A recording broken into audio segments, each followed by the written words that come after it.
Ay, Yura, Jello Marquez, tinanong namin kung ano ang natutunan niya kay Donnie bilang kaibigan. Sa ng aktor, ang dami. Iba kasi si Donnie Pangilinan. Magaling, matalino, kaya't madami kang matututunan sa kanya sa lahat ng bagay. Pati sa love life, ang dami niya ng advice sa akin. Expert na.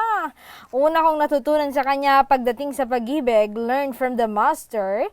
Kung may gusto ka, dapat hindi ka basta-basta mauunahan. Huwag kang magpapahuli, gumalaw ka para ikaw ang makakuha. Kung bagal ka, bokya ka.